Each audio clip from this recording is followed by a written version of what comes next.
Okay guys, இன்னைக்கு தமிழில் ஒரு 5 கொஸ்டின் பார்ப்போம். ஓகே, முதல்ல திருக்குறள் முதலில் அச்சிடப்பட்ட ஆண்டு என்னன்னு பார்த்தீங்கன்னா 1812.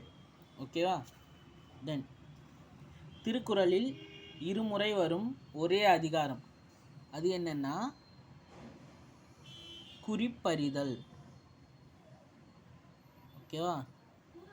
திருக்குறளில் இருமுறை வரும் ஒரே அதிகாரம் குறிப்பறிதல். ஓகேவா? திருக்குறளில் கோடி என்ற சொல் டேஷ் இடங்களில் இடம்பெற்றுள்ளது. 7 இடங்களில் இடம்பெற்றுள்ளது. ஓகேவா?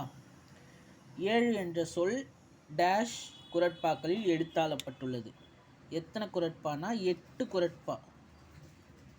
7 என்ற சொல் 7ன்னு வந்தாலே 8ன்னு ஞாபகம் வச்சுக்கோங்க. ஓகேவா? 7க்கு அப்புறம் 8 அப்படி ஞாபகம் வச்சுக்கோங்க, கரெக்டாக இருக்கும்.